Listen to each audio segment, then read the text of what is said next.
আসসালামু আলাইকুম। প্রিয় একাদশ দ্বাদশ শ্রেণীর শিক্ষার্থী, আশা করি তোমরা ভালোই আছো। আমি মোহাম্মদ গোলাম মাওলা তালুকদার, সহকারী অধ্যাপক, কেশরগঞ্জ ডিগ্রি কলেজ, ফুলবাড়িয়া, ময়মনসিংহ। আজ আমি তোমাদের পরিণতি ও সুশাসন বিষয়ের প্রথম পত্র, অধ্যায় প্রথম, পরিণতি ও সুশাসন পরিচিতি। এখান থেকে আলোচনা করব সুশাসনের বৈশিষ্ট্য বা উপাদান। সুশাসনের বৈশিষ্ট্য বা উপাদান।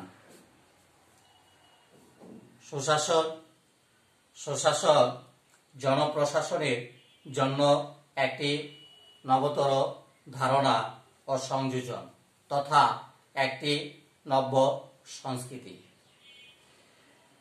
বিশ্বায়নের সুফল পেতে এবং উন্নত বিশ্বের সাথে প্রতিযোগিতায় টিকে থাকতে হলে সুশাসনের বিকল্প নেই। জনগণের সন্তুষ্টি সুশাসনের মানদণ্ড হিসেবে বিবেচিত। 1 নম্বর উপাদান বা বৈশিষ্ট্য, অংশগ্রহণ। অংশগ্রহণ বলতে রাষ্ট্রের শাসন ব্যবস্থার নীতি নির্ধারণ এবং তা বাস্তবায়নের জন্য জনগণের মধ্যে দায়িত্ব বন্টনকে বোঝায়। এর অর্থ হল রাজনৈতিক শাসন কাজে জনগণের অংশগ্রহণের সুযোগ, নীতি প্রণয়নে নাগরিকের সম্পৃক্ততা, তথ্য, মত ও পরামর্শমূলক কাজে জনগণের অংশীদারিত্ব, রাষ্ট্রীয় নীতি ও সিদ্ধান্ত বাস্তবায়ন প্রক্রিয়ায় যৌথ উদ্যোগ, যৌথ পরিকল্পনা এবং জনগণের সরাসরি নিয়ন্ত্রণ প্রতিষ্ঠার সুযোগ, রাষ্ট্র ব্যবস্থায় তৃণমূল পর্যায় পর্যন্ত জনগণের অংশগ্রহণ সুশাসনকে গতিশীলতা দান করে। নারী এবং পুরুষের সমান অংশগ্রহণ হচ্ছে সুশাসনের প্রধান ভিত্তিস্বরূপ। বৃহৎ জনগোষ্ঠীর প্রতিনিধি নির্বাচন প্রক্রিয়ায় সুষ্ঠুভাবে অংশগ্রহণ করবে। যে কোনো সংগঠন, ব্যক্তি, গোষ্ঠী মতামত প্রকাশ, দাবি প্রেরণের অবাধ অধিকার থাকবে। আন্তর্জাতিক সাহায্যকারী সংস্থাগুলোর মতে অংশগ্রহণ দুটি উপায়ে উন্নয়নের ক্ষেত্রে অবদান রাখতে পারে। ক, রাষ্ট্রের কার্যকারিতা বৃদ্ধি করে। খ, নাগরিকের ক্ষমতা বৃদ্ধি করে।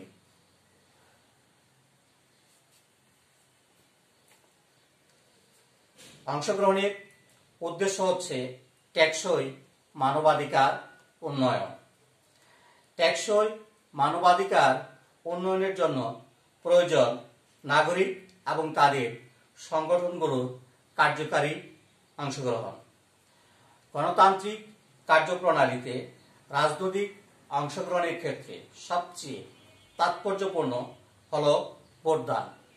অংশগ্রহণের আরেকটি বড় উপাদান হচ্ছে নাগরিকের ক্ষমতায়ন। 4টি বিষয় কার্যকর হলে আমরা বুঝব যে নাগরিকের ক্ষমতায়ন নিশ্চিত হয়েছে। যথা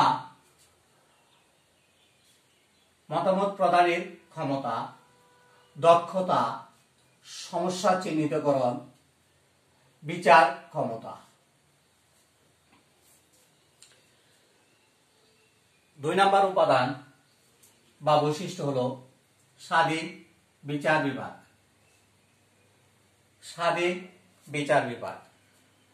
সাধারণত স্বাধীন বিচার বিভাগ বলতে আইনের ব্যাখ্যা, ন্যায় বিচার ও কর্তব্য সম্পাদনের ক্ষেত্রে বিচারকদের স্বাধীন ও নিরপেক্ষ মতামত প্রকাশ প্রকাশের ক্ষমতাকে বোঝায়। স্বাধীন বিচার বিভাগ বলতে আইন বিভাগ, শাসন বিভাগ ও অন্যান্য শক্তির প্রভাব, হস্তক্ষেপ ও নিয়ন্ত্রণ মুক্ত হয়ে বিচার বিভাগ কর্তৃক নির্ভয়ে স্বাধীন ও নিরপেক্ষভাবে বিচার কার্য সম্পাদন করাকে বোঝায়। বিচার বিভাগ যদি সরকারের অন্য দুটি বিভাগের হস্তক্ষেপ মুক্ত, স্বাধীন ও নিরপেক্ষ থাকে, বিচারকগণ সৎ, দক্ষ ও নিরপেক্ষভাবে উচ্চ নৈতিক গুণাবলীর অধিকারী হন, ভয়ভীতি বা প্রলোভনের কাছে নতি স্বীকার না করেন, তাহলে ন্যায় বিচার প্রতিষ্ঠিত হয়। বিচার বিভাগই আইনের শাসনের প্রকৃত অভিভাবক ও রক্ষক।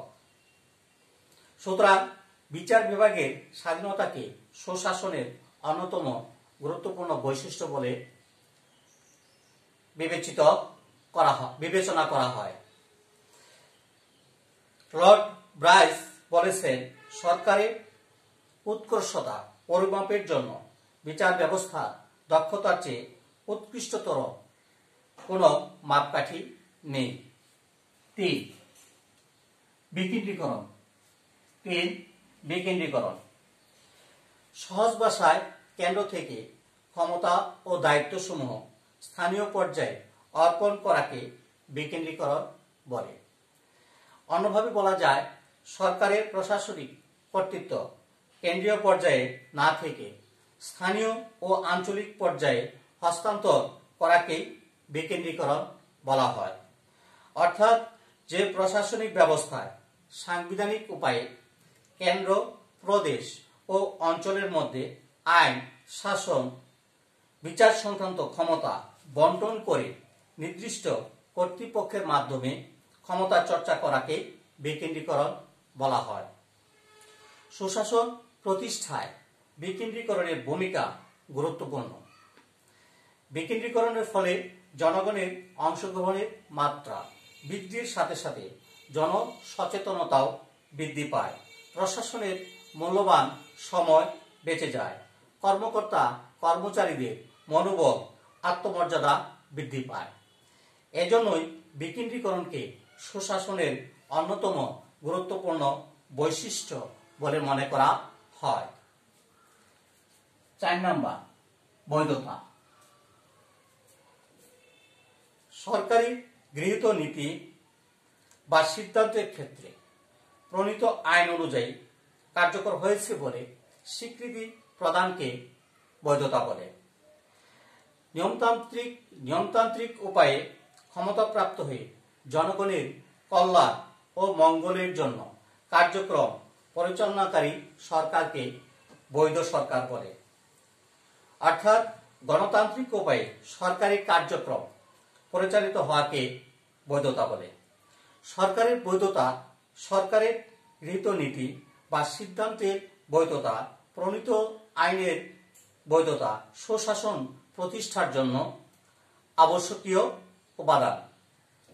এজন্যই অনির্বাচিত, অগণতান্ত্রিক, স্বেচ্ছাচারী বা সামরিক শাসনকে কেউ সুশাসন বলে না, কেননা তারা বৈধ শাসক নয়। তাদের গৃহীত নীতি বা সিদ্ধান্ত, প্রণীত আইন বা সামরিক বিধির বৈধতা থাকে না। বৈধতাকে তাই সুশাসনের একটি গুরুত্বপূর্ণ বৈশিষ্ট্য বলা হয়। 5. আইনের শাসন। আইন মান্য করে বা আইনের প্রতি শ্রদ্ধাশীল রেখে যে শাসন ব্যবস্থা পরিচালিত হয় তাই আইনের শাসন।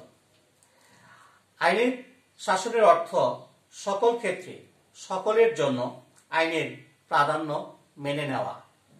এক্ষেত্রে আইনের পূর্ণ প্রাধান্য ও আইনের দৃষ্টিতে সকলের সমান অধিকার থাকে। অধ্যাপক ডাইসি তার লিখিত ল অফ দ্য কনস্টিটিউশন নামক গ্রন্থে সর্বপ্রথম আইনের শাসন কথাটির ব্যবহার করেন। তার মতে আইনের শাসন হলো ক আইনের দৃষ্টিতে সকলেই সমান, খ সকলের জন্য একই প্রকার আইনের ব্যবস্থা থাকবে, গ কাউকে বিনা অপরাধে গ্রেফতার করা যাবে না, ঘ বিনা বিচারে কাউকে আটক করা যাবে না।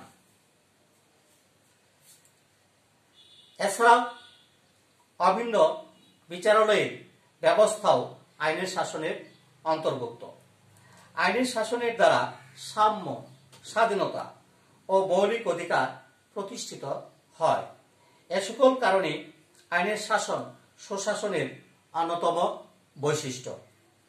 সুশাসনের অন্যতম দাবি হলো একটি স্বচ্ছ আইনি কাঠামো থাকবে এবং এটি প্রত্যেকের জন্য সমভাবে প্রযোজ্য হবে। 6 জবাবদিহিতা বা দায়বদ্ধতা। জবাবদিহিতা বা দায়বদ্ধতা যখন কোনো ব্যক্তি তার কাজের জন্য কারো কাছে উত্তর দেয়, সেই কাজটা কিভাবে করেছে, তখন তাকে জবাবদিহিতা বলে। অর্থাৎ জবাবদিহিতা হচ্ছে সম্পাদিত কর্ম সম্পর্কে একজন ব্যক্তির ব্যাখ্যাদানের বাধ্যবাধকতা। একটি রাষ্ট্রের শাসন বিভাগ যেমন তাদের গৃহীত সিদ্ধান্ত ও কাজের জন্য আইন বিভাগের নিকট জবাবদিহি করতে বাধ্য থাকে, তেমনি রাষ্ট্রের অভ্যন্তরে বিভিন্ন সংগঠন পরিচালনার জন্য এর পরিচালকের নিকট দায়বদ্ধ থাকতে হয়, জবাবদিহি করতে হয়। এই দায়বদ্ধতার দুটি দিক রয়েছে। একটি হলো রাজনৈতিক দায়বদ্ধতা, আরেকটি হলো প্রশাসনিক দায়বদ্ধতা। রাজনৈতিকবিদগণ যে অঙ্গীকার ঘোষণা করেন তাকে রাজনৈতিক দায়বদ্ধতা বলে। প্রশাসনিক সিদ্ধান্ত বাস্তবায়নে প্রশাসকের অঙ্গীকার ঘোষণাকে প্রশাসনিক দায়বদ্ধতা বলে। সুশাসনের অন্যতম গুরুত্বপূর্ণ বৈশিষ্ট্য হল জবাবদিহিতা বা দায়বদ্ধতা। জবাবদিহিতা দায়বদ্ধতা নিশ্চিত করা গেলে শাসকের ক্ষেত্রে দক্ষতা বৃদ্ধি পায়, অর্পিত দায়িত্ব দ্রুত সম্পন্ন হয়, দুর্নীতি হ্রাস পায় এবং লক্ষ্য অর্জিত হয়। 7 নম্বর সংবেদনশীলতা। সংবেদনশীলতা সরকার জনগণের দাবি দেওয়া ও আশা আকাঙ্ক্ষা পূরণে যথাসময়ে সাড়া প্রদান করতে প্রস্তুত থাকাকেই সংবেদনশীলতা বলে।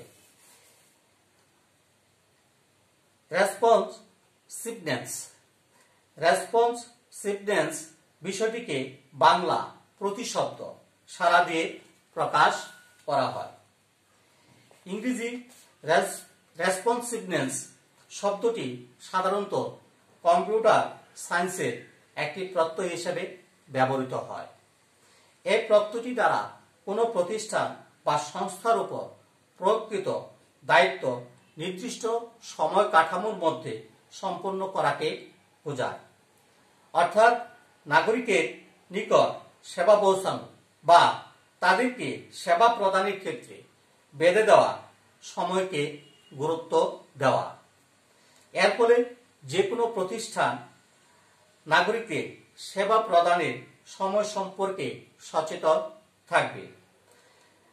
নাগরিক সনদ বা সিটিজেন চার্টারে বর্ণিত সময়সীমা এবং যেখানে বর্ণিত নেই সেখানে স্বল্পতম সময়ে সেবা প্রদানের মাধ্যমে সহজে একটি সাড়াপ্রবণ বা সংবেদনশীল প্রশাসন গড়ে তোলা যায়।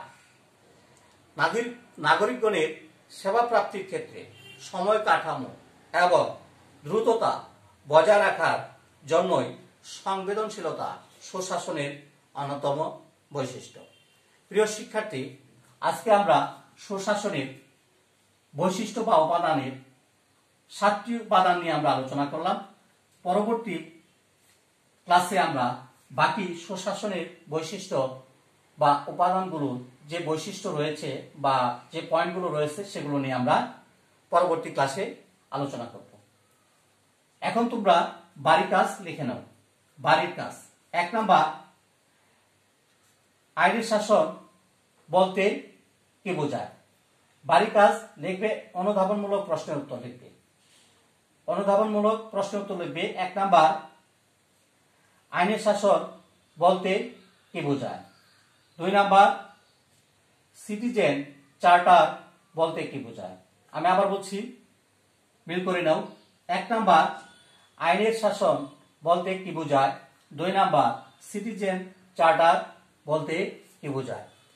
প্রিয় শিক্ষার্থী, ভালো থাকো, সুস্থ থাকো। আসসালামু আলাইকুম।